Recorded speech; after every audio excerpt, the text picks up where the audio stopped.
कर्णाली, सुदूरपश्चिम गण्डकी र लुम्बिनी प्रदेशका धेरै ठाउँसहित आज पनि देशका अधिकांश स्थानमा वर्षा कायमै रहने पूर्वानुमान गर्दै मौसम पूर्वानुमान महाशाखाले सतर्क रहन आग्रह गरेको छ।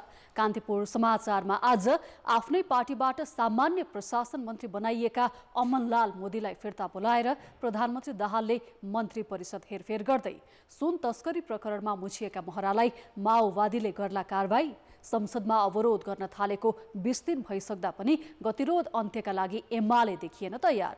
अन्तर्राष्ट्रियमा साउदीले राजदूत पठाएपछि प्यालेस्टाइन र इजरायल बीच मतभेद बढ्यो र खेलकुदमा बार्सिलोनाले अङ्क बाँडेको प्रसङ्ग पनि हामीसँग छ। नमस्कार, अब मुख्य समाचार। देशका विभिन्न स्थानमा आज पनि अधिक वर्षाको सम्भावना। बाढी र पहिरोले बेपत्ताको खोजी र उद्धार जारी। बर्दियामा 400 घर डुबानमा पर्दा 5 राजमार्ग अवरुद्ध। कांग्रेस भित्रै उठ्यो सुन तस्करीको छानबिन गर्न उच्चस्तरीय आयोगको माग। एमाले माग्यो प्रधानमन्त्री सहित अर्थ र गृहमन्त्रीको राजीनामा। अर्थमन्त्री भन्छन् दोषी देखिए पदमा रहन्न। दूरसञ्चार सेवाको गुणस्तर जाँच्न ल्याइएको टेरामक्स जडानको विषयमा प्राधिकरण र सेवा प्रदायक बीच बढ्यो विवाद। टेलिकममाथि नियामकको कारबाही, एनसिएलले माग्यो समय। प्यालेस्टाइनमा साउदी अरबले नयाँ राजदूत पठाएपछि इजरायल असन्तुष्ट। कूटनैतिक नियोगको मान्यता नदिने चेतावनी।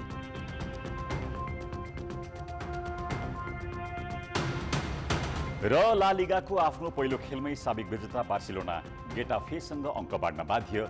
रियल बेटिसले भिल्लारियललाई 2-1 ले हरायो।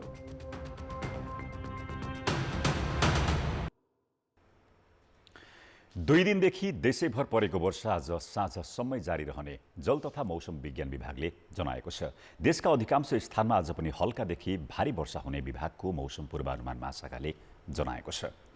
मनसुनको न्यूनचापीय रेखा नेपालको पहाडी भूभागको नजिक रहेको र बंगालको खाडीबाट आइरहेको जलवायुयुक्त हावाको प्रभावका कारण देशैभर हल्कादेखि मध्यम वर्षा भएको विभागले जनाएको छ। विभागका अनुसार कर्णाली, सुदूरपश्चिम, कोशी, बागमती, गण्डकी र लुम्बिनी प्रदेशका केही स्थानमा भारीदेखि धेरै भारी वर्षाको सम्भावना रहेको मौसम पूर्वानुमान महाशाखाले अनुमान गरेको छ। कोशी, मधेस, बागमती र गण्डकी प्रदेशका 1-2 स्थानमा भारी वर्षा हुने विभागको भनाइ छ। विगत 12 घण्टामा देशैभर 165 मिलिमिटर पानी परेको छ।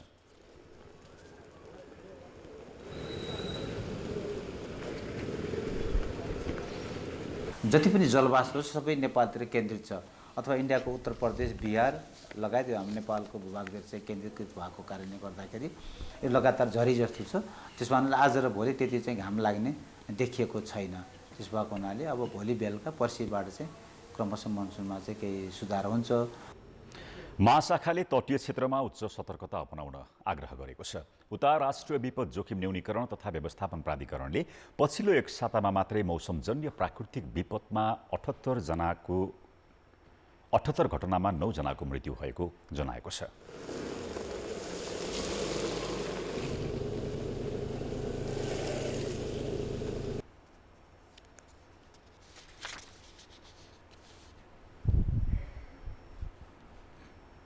सडकहरू चाहिँ अब 26 वटा राजमार्गहरूमा मध्ये 151 ठाउँमा चाहिँ अवरोध भएको छ।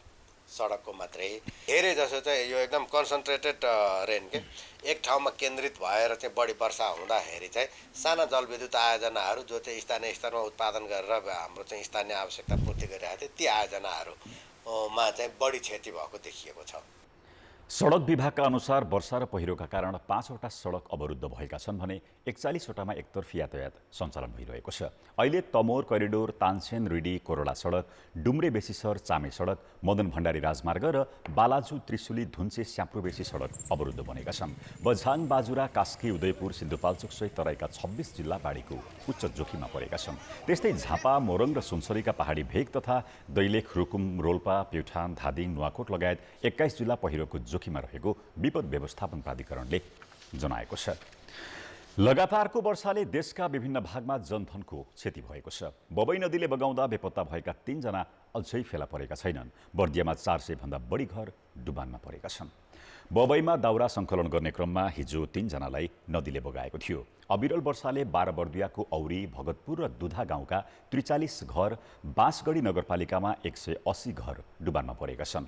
यसैगरी गुलरिया नगरपालिका 5 मा बाँध भत्किएर प्रयागपुरुङ कालापुर लगायत गाउँमा 100 भन्दा बढी घर डुबानमा परेका छन्। बबईको बाढी गुलरियाका गाउँमा पनि पसेको छ। बर्दिया सुर्खेत जोड्ने रत्न राजमार्ग स्थित झर्रो खोलामा पहिरो जाँदा यातायात अवरुद्ध बनेको छ।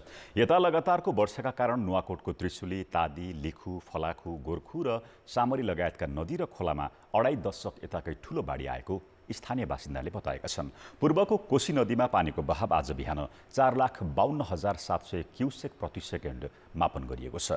उच्च जोखिमका कारण सबै ढोका खोलिएको एसपी नरेन्द्र कार्कीले जनाएका छन्। नारायणी नदीमा पनि पानीको बहाव बढेपछि गण्डक ब्यारेजको नेपाल र भारततर्फका सबै ढोका खोलिएका छन्। नदीको सतह खतरा नजिक पुगेपछि ब्यारेजका 36वटै ढोका खोलिएको गण्डक ब्यारेजका अमित खड्काले बताए। नारायणी नदीको नारायणगढ पुलमा पानीको सतहले चेतावनीको तह पार गरेको छ। नारायणी नदीमा बाढीको कारण क्षति पुग्न सक्ने भन्दै पूर्वी र पश्चिम नवलपरासीमा सतर्कता अपनाउन प्रशासनले आग्रह गरेको छ। यस्तै पाल्पाको सिद्धार्थ राजमार्ग समेत पहिरोका कारण अवरुद्ध बनेको छ। हिजोदेखि नै अवरुद्ध रहेको बीपी राजमार्ग पनि खुलेको छैन। दोलखाको बिगु गाउँपालिका 7 3 पातेमा खहरे तर्ने क्रममा पहिरोको लेदमा पुरिएका एकजनाको शव फेला परेको छ। पहिरोमा 36 वर्षीय निमदोर्जे शेर्पा बेपत्ता बनेका छन्। यसैबीच हिमालपारीको जिल्ला मुस्ताङको कागबेनीमा बाढीले ठूलो क्षति गरेको छ। बारागुङ मुक्ति क्षेत्र गाउँपालिकाको मुक्तिनाथबाट झर्ने कागखोलामा आएको बाढी कागबेनी बस्तीमा छिरेपछि 10वटा घर बगाएको छ। प्रहरी चौकी, जोमसोम, कोरला सडकको पक्की पुल, एउटा झोलुङ्गे पुल, 2वटा गाडी र विद्युत पोल पनि बगाएको मुस्ताङका प्रमुख जिल्ला अधिकारी अनुप केसीले जानकारी दिए। बाढीले कागबेनी स्थित हिन्दूहरूको श्राद्ध स्थल तथा धर्मशाला समेत पुरेको छ। नेकपा माओवादी केन्द्रले सामान्य प्रशासन मन्त्री अमनलाल मोदीलाई सरकारबाट फिर्ता बोलाएको छ। प्रधानमन्त्री निवास बालुवाटारमा हिजो बसेको माओवादी पदाधिकारी बैठकले मोदीलाई सरकारबाट फिर्ता बोलाएर उनले सम्हालेको सामान्य प्रशासन मन्त्रालयको जिम्मेवारी जनमत पार्टीलाई दिने निर्णय गरेको हो। प्रधानमन्त्री पुष्पकमल दाहाललाई जनमतले मोदीको ठाउँमा मन्त्री बनाउन पार्टीको तर्फबाट अनिता देवी शाहको नाम बुझाइसकेको छ। बैठकले निर्णयको रूपमा एउटा मात्रै निर्णय गर्यो। अमनलाल मोदीलाई स्थानीय विकास मन्त्रालय, सङ्घीय मामिला तथा स्थानीय विकास मन्त्रालयबाट उहाँलाई फिर्ता बोलाउने र त्यसमा जनमत पार्टीको अनिता देवीलाई मन्त्री बनाउने निर्णय गर्यो। यो किन पदाधिकारी बसेर निर्णय गर्नुपर्ने स्थिति थियो भने हामी विभिन्न गठबन्धनको रूपमा यो सरकार छ, सबै पक्षलाई मिलाएर लिएर जानुपर्ने छ। मिलाएर लिएर जानको निम्ति अरूको सपोर्ट सहयोग पनि चाहिन्छ। शाहको शपथ ग्रहण आज बिहान 10 बजे हुने राष्ट्रपति कार्यालयले जानकारी दिएको छ।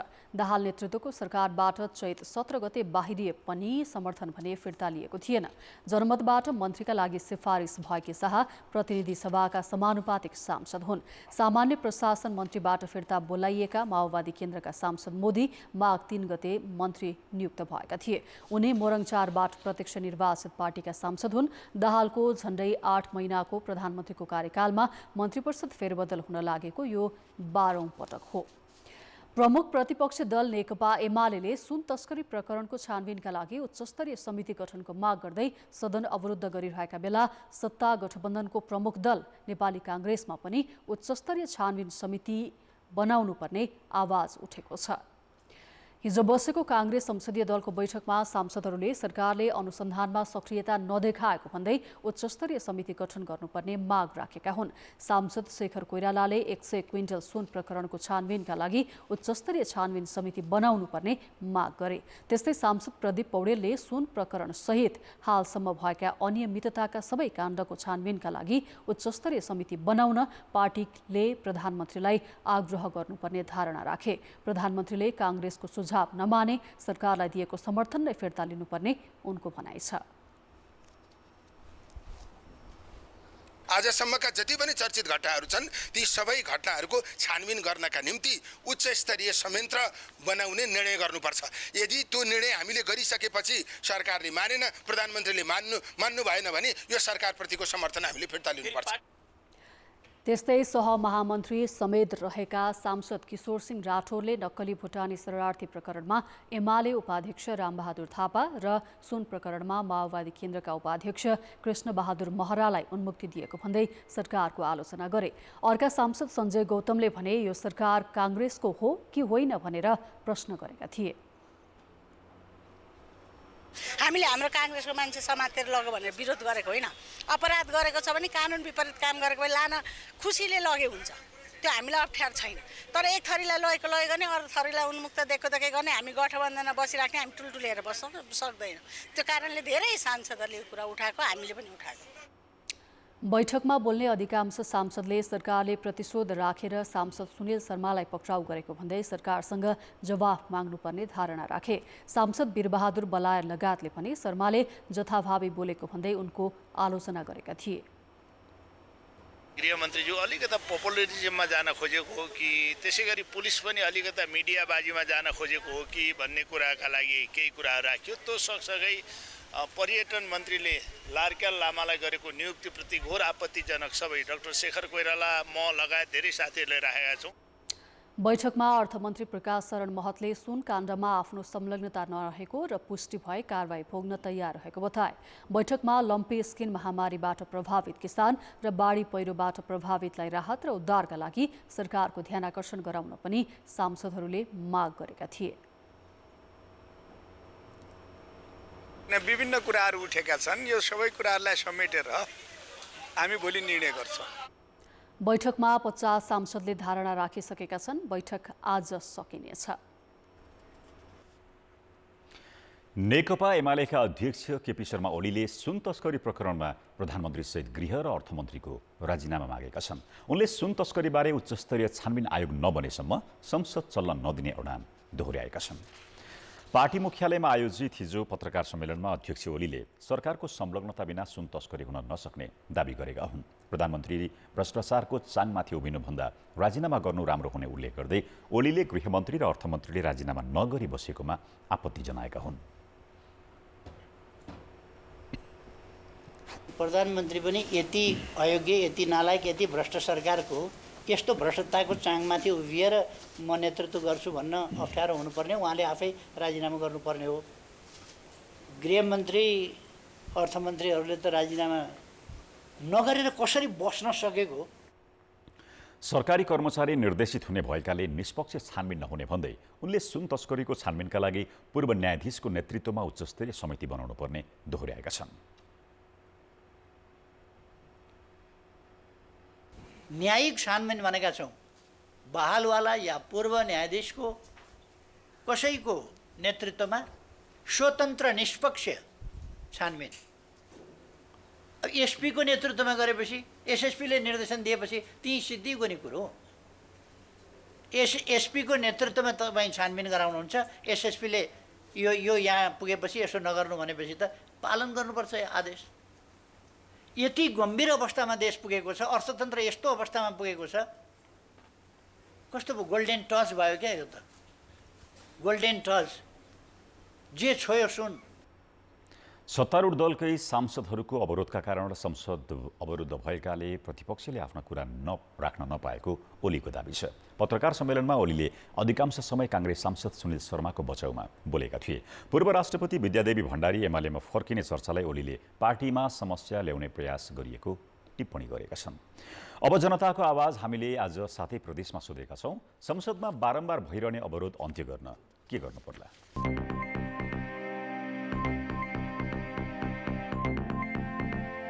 निश्चित एजेन्डामा निश्चित निर्णय गरेर अगाडि बढ्नुपर्छ। जनताको मुद्दामा केन्द्रित रहेर चाहिँ एकजुट भएर यति बेला चाहिँ अगाडि बढेपछि यो संसदको अवरोध चाहिँ अन्त्य गर्न सकिन्छ। संसदको गतिरोध हटाउनका लागि संसदीय मर्यादालाई कायम राख्नुपर्छ। आफूले गरे सबै ठिक र अरूले गरेका चाहिँ राम्रा काम गरे पनि बेठिक भन्ने जुन चाहिँ एउटा संस्कार बसेको छ त्यो एकदमै गलत हो। सधैँ विरोध गर्नु भएन, संसदलाई चल्नु पनि त दिनु पर्यो। जबसम्म लाभको राजनीति हाबी भइरहन्छ तबसम्म यस्ता खालका गतिरोधहरू अवरोधहरू भइरहन्छन्। सबै दलहरू मिलेर अगाडि बढ्नुपर्छ। जनतालाई पनि हकितको दिनुपर्छ। संसदले मात्रै गरेर विरोध गरेर हुँदैन। उहाँहरू पुरानो भए पनि नयाँ सोच आउन सकेको छैन, उहाँमा परिपक्वता भएन। विरोधकण्ठमा विरोध पनि गर्नुपर्छ, तर जायज कुरालाई उहाँहरूले अगाडि बढाउन दिनुभयो भने चाहिँ यो धेरै राम्रो हुन्छ। जेन्युन मुद्दाहरूमा बहस गर्ने, अलिकति जेन्युन तरिकाले बहस गर्ने भयो भने यो गतिरोधहरू अन्त्य हुन सक्छ। नेताहरूले जुन आफ्नो प्रश्न राख्न पर्ने कुरो बाहिरैबाट सहज गरेर लगेमा संसद अवरुद्ध हुने थिएन। बारम्बार अवरोध गर्न नपाउने खालको एउटा कानुनै बनाउनु चाहिँ मलाई लाग्छ यो चाहिँ ठिक हुन्छ। जनताको मुद्दा बोल्ने ठाउँ हो, संसदलाई चाहिँ प्रतिपक्ष र सरकारले खेल्ने ठाउँ बनाउनु हुँदैन। निकाला यो कुरो ठिक भएन, यो कुरो ठिक भयो, जुन ठेट डिसिजन हो त्यो डिसिजन गराएर संसद खोलाउनु पर्छ।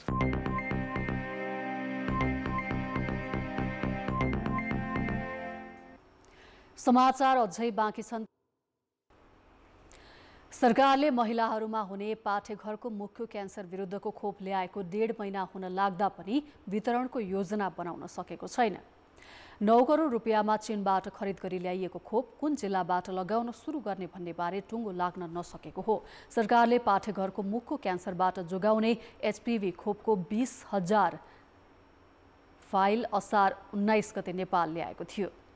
स्वीकार्यता लगाउँदाखेरिका चुनौतीहरू अध्ययन गर्न पनि सजिलो हुन्छ भनेर अहिलेको 20,000 मात्रा चाहिँ खोप प्रयोगको लागि चाहिँ हामी अहिले पूर्व तयारी गर्दैछौँ। त्यसका लागि बजेटको विनियोजन भएको छ। निर्देशिकाहरू र अन्य सामग्रीहरू हामी चाहिँ तयार गर्दैछौँ र कहाँ लगाउने भनेर उपयुक्त स्थानको छनौट चाहिँ अहिले निर्णयको प्रक्रियामा छ। त्यो हुने बित्तिकै हामी लगाउँछौँ। अहिलेलाई त्यसको चाहिँ व्यवस्थापनको लागि गर्नुपर्ने गृह कार्यहरू हामी गरिरहेका छौँ।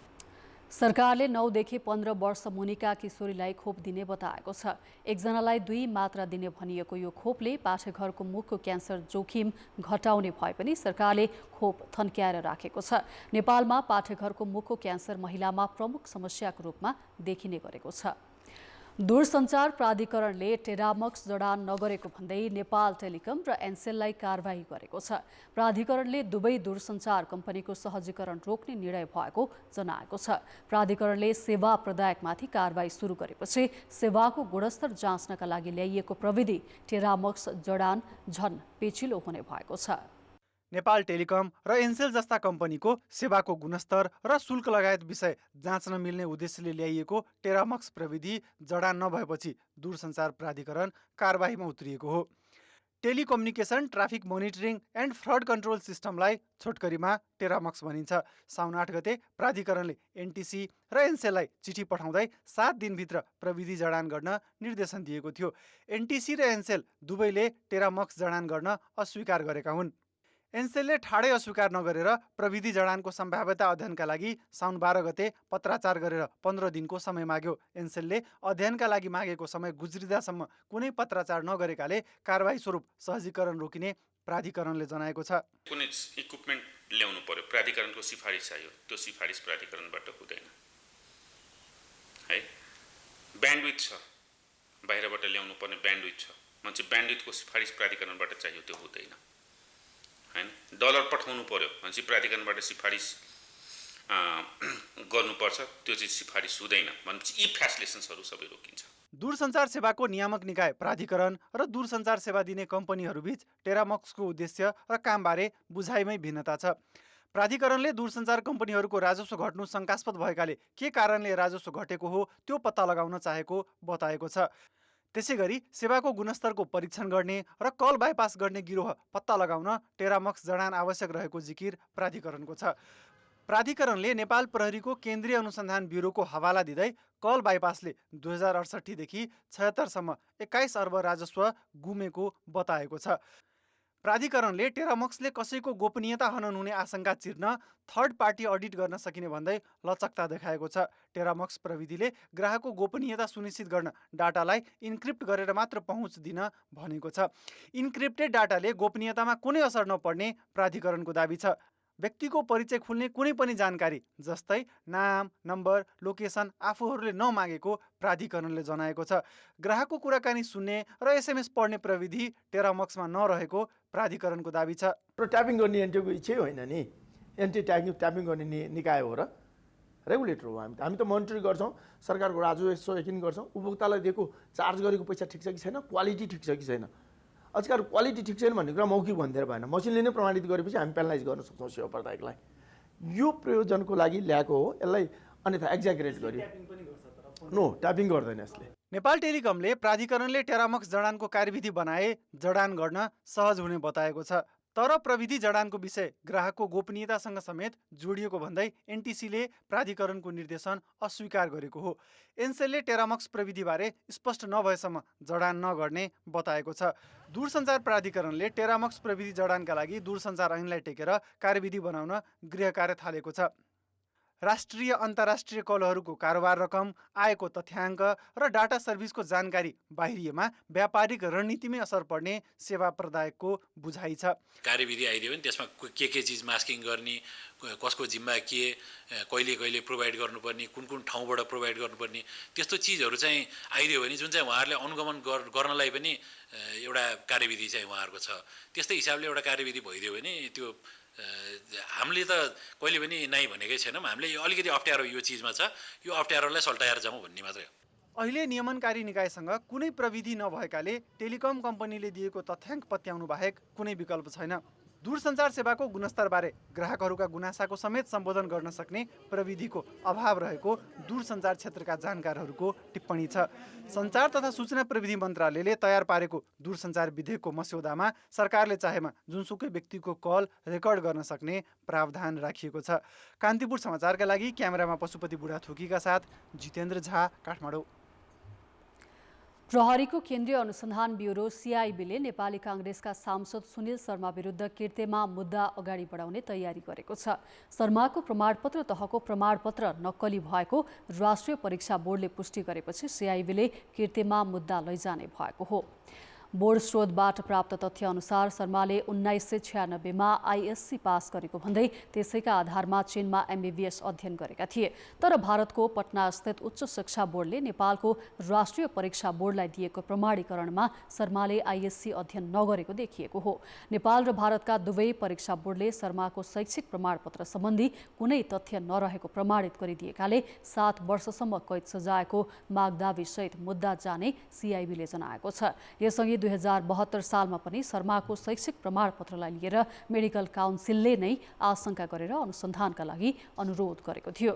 2070 सालमा समाप्त भएको एमबीबीएस लाइसेन्सको पनि उनले नवीकरण गराएका छैनन्। शर्मासहित अन्य 13 जनाले नक्कली शैक्षिक प्रमाणपत्रका आधारमा एमबीबीएस अध्ययन गरेको देखिएकाले उनीहरू विरुद्धको कारबाही जारी रहने सिआइबीले स्पष्ट पारेको छ।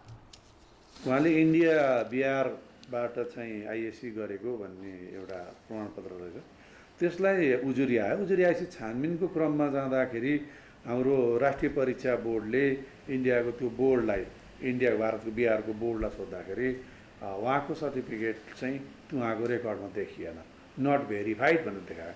नट भेरिफाइड भनेपछि त रेकर्डमै नभएपछि त शङ्काको घेराभित्र परेर उहाँलाई पनि त्यही सर्टिफिकेट किर्ती गरेको अभियोगमा हामीले अनुसन्धान गरायौँ। हामीले किर्ती मुद्दा छ, जुन यो कागजातहरू किर्ती गरेर आफूले फाइदा लिएको, जुन आफ्नो सर्टिफिकेट लिएको होस् अथवा चाहिँ जुन सरकारी कामकाजमा प्रयोग गरेको होस्, त्यसमा सरकारी छाप दस्तखत किर्ती अन्तर्गत हाल्ने मुद्दा लगाउँछौँ। शर्मालाई जिल्ला अदालत काठमाडौँले थुना बाहिरै राखेर अनुसन्धान गर्न आदेश दिएपछि उनी प्रहरी हिरासतबाट छुटेका छन्। अब हिरासत बाहिरै राखेर उनी विरुद्धको मुद्दा अगाडि बढ्नेछ। यसअघि पक्राउ परेका अन्य 7 जना पनि सिआइबीको हिरासतमा छन्। अब जनमत। हाम्रो प्रश्न छ, प्रधानमन्त्री रोजगार कार्यक्रम प्रभावकारी हुन नसक्नुलाई के भन्ने? ए, बजेटको दुरुपयोग, बी, दीर्घकालीन योजना अभाव, र सी, कार्यकर्ता पोस्ने मेलो। जनमतको अन्तिम परिणाम आज बेलुकी 8 बजेको कान्तिपुर समाचारमा प्रसारण गर्नेछौँ। कृपया न्युज स्पेस ए, बी वा सी टाइप गरी 34001मा एसएमएस गरी आफ्नो मत व्यक्त गर्नुहोला। मन्त्री परिषदबाट पारित शिक्षा विधेयकको विरोधमा सामुदायिक विद्यालयका शिक्षकहरू आन्दोलनमा उत्रिएका छन्। विधेयकमा प्रस्तावित शिक्षक नियुक्ति, सरुवा तथा बढुवाको अधिकार स्थानीय तहलाई दिने र ट्रेड युनियन अधिकारमा बन्देज लगाउने लगायतका व्यवस्थाप्रति उनीहरूको आपत्ति छ।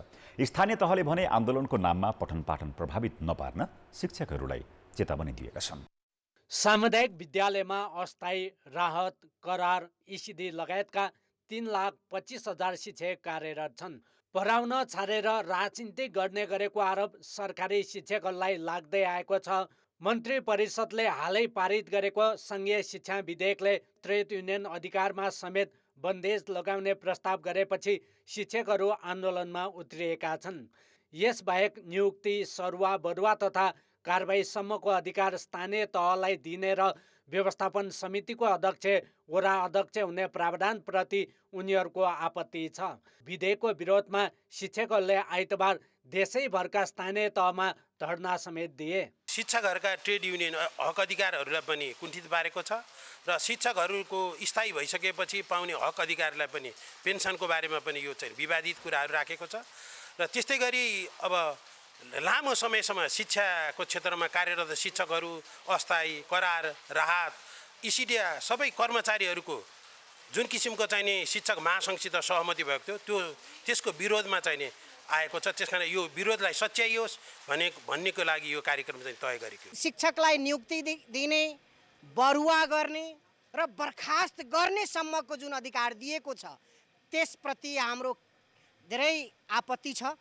बाल विकासलाई विद्यालयको संरचनामा ल्याउनुपर्ने र निजामती सरह सेवा सुविधा हुनुपर्ने, राहत तथा कक्षा 11 र 12 पढाउने शिक्षकलाई दरबन्दीमा रूपान्तरण गरी स्थायी गर्नुपर्ने र अन्य शिक्षक कर्मचारीको पेसाको सुनिश्चितता विधेयकमा नगरिएको उनीहरूको भनाइ छ। शिक्षकहरू पठन पाठन नै बन्द गरी आन्दोलनमा उत्रिएपछि बालबालिकाको पढाइ प्रभावित भएको छ। हामी सम्पूर्ण शिक्षकहरूलाई उहाँहरूलाई सहयोग गर्नको लागि विद्यालय बन्द गरेर उहाँहरूको धारणा कार्यक्रममा हामी सहभागी भएका छौँ। यसलाई पनि इसिडी शिक्षालाई पनि विद्यालय शिक्षाको मूलधारमा समेटेर यसलाई पनि विद्यालयको आधारभूत शिक्षामै समेटियोस् र आन्दोलनको नाममा विद्यार्थीको पढ्न पाउने अधिकार वञ्चित नगर्न स्थानीय तहहरूले शिक्षकहरूलाई सचेत गराएका छन्। तपाईँले आन्दोलन गर्दाखेरि चाहिँ विद्यार्थीको चाहिँ पढ्ने पाउने अधिकारलाई चाहिँ असर नगर्ने गरी गरिदिनुहोस् भनेर भनेका छौँ। सम्भव त्यसमा चाहिँ सबभन्दा बौद्धिक वर्ग उहाँहरू भएको हुनाले त्यसमा उहाँहरू आफै सचेतन हुनुहुन्छ भन्ने विश्वास छ। सरकारले 2028 सालको शिक्षा ऐनलाई विस्थापित गरी 52 वर्षपछि नयाँ ऐन ल्याउन लागेको हो। ऐन मार्फत विद्यालय शिक्षाको सुधार र शिक्षक कर्मचारी लगायतका माग केही हदसम्म भए पनि सम्बोधनको प्रयास गरिएको शिक्षा मन्त्रालयको भनाइ छ।